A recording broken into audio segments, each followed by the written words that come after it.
Hello students, how are you doing? Once again I am back with your first poem from ninth class, The Road Not Taken by Robert Frost. First of all, let us discuss its title. So this entire poem has hidden meaning. Hidden meaning means that this poem is like a symbol. You can say that this is a symbolic poem.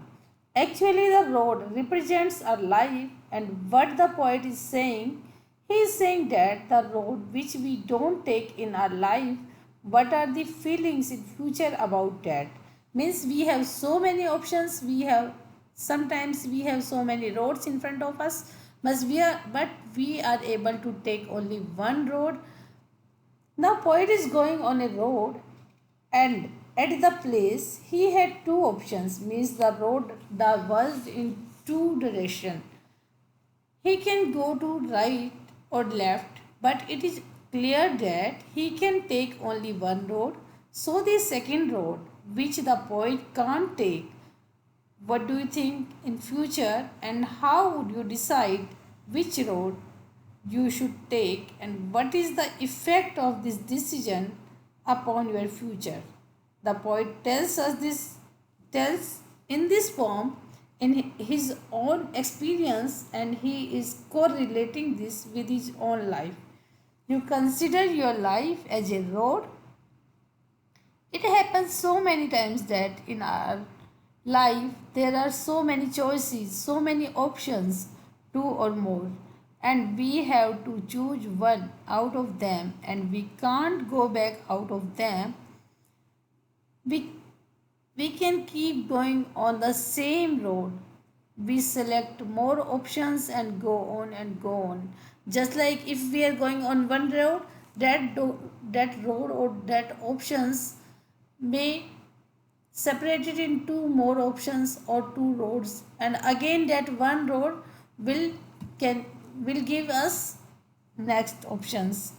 In this way we can't come back and take the road which we have left years before.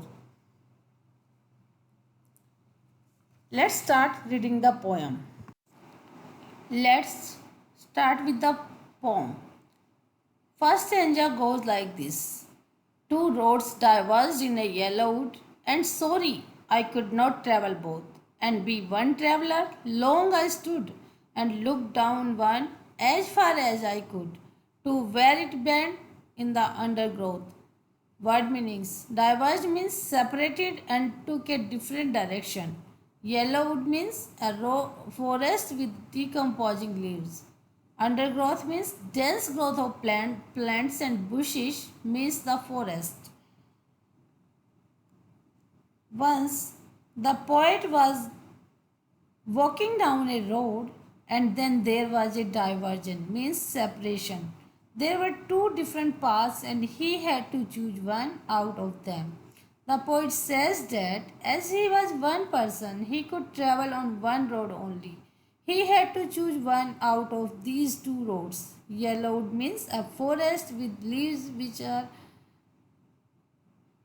having yellow leaves in color.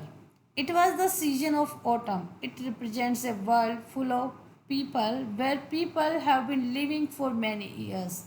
They represent people who are older than the poet. The poet kept standing there and looked at the path very carefully, as far as he could see it. Before taking the path, he wanted to know how it was. Was it suitable for him or not? He was able to see the path till from where it curved, it bent, after which it was covered with trees and was hidden. It happens in our life also when we have choices. We have alternatives, but we have to choose only one out of them. We take time to think about the pros and cons, whether it is suitable for us or not, and only then we take a decision on what path we should walk over. Let's see the poetic devices used over here. First of all, rhyme scheme. Rhyme scheme is AB, AAB. In the whole poem, the same rhyme scheme continues. Let's see the rhyme scheme. First line's last word is wood.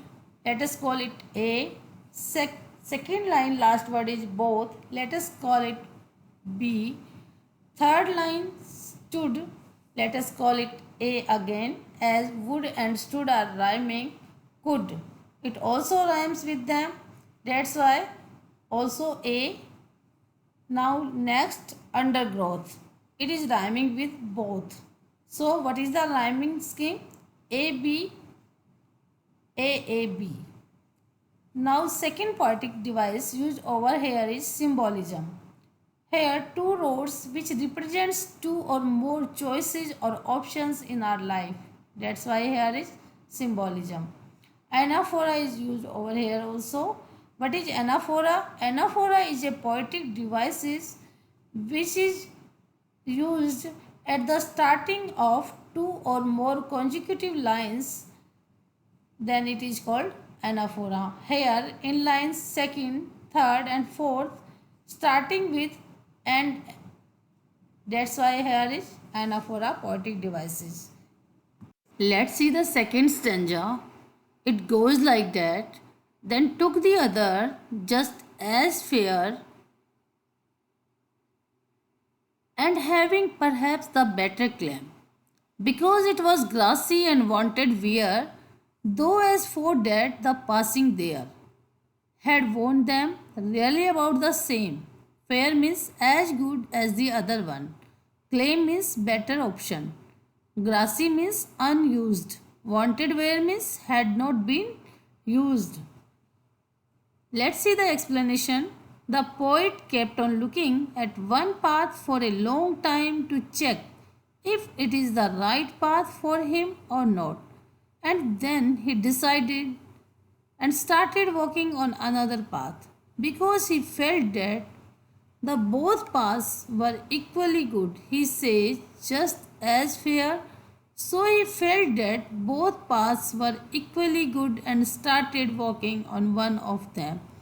He adds that maybe he felt that the path was better for him, so he chooses it as it had grass on it, which means that it was unused. Not so many people walked over it. And wanted wear means it was not walked over by many people. After he walked on the path for some distance, he realized that both the paths had been worn out the same way. Even in our life, we take any path or option, but all of them have the same benefits, disadvantages, problems, challenges, and we must face them. We think that we are choosing a better option. Let's see the poetic devices used here. Alliteration is used here.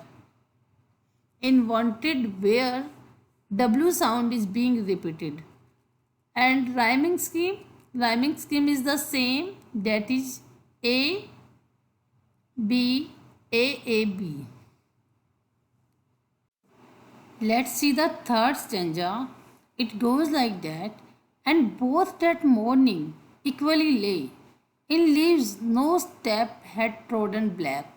Oh, I kept the first for another day, yet knowing how way leads on to way, I doubted if I should ever come back. Trodden means walked over. The poet says that both the paths were similar that morning.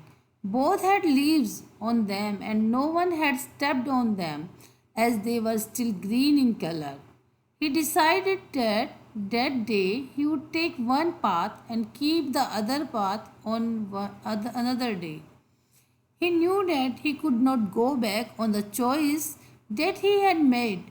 Similarly, even our life, once we choose one option, we must keep on moving ahead with that option, and we never get a chance to come back and take the another option that we had left earlier. Let's see the poetic device used over here. Rhyme scheme is the same, that is A B A A B. And next poetic device used over here is alliteration. What is an alliteration? Alliteration is a poetic device in which two or more consecutive words start with the same sound, just like first four. F sound is being repeated here. Let's see the next stanza, means last stanza. I shall be telling this with a shy, somewhere edges and edges. Hence, two roads diverged in a wood, and I took the one less travelled by. And that has made all the difference. Shy means deep breath. Hence means in the future.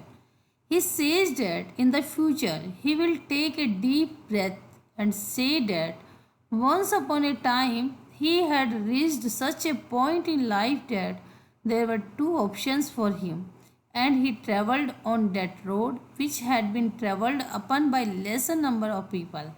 The decision of this decided his future. Similarly, in future, when you grow up, then you will say that once upon a time, when you were young, you had two options. The choice that you made what you are today.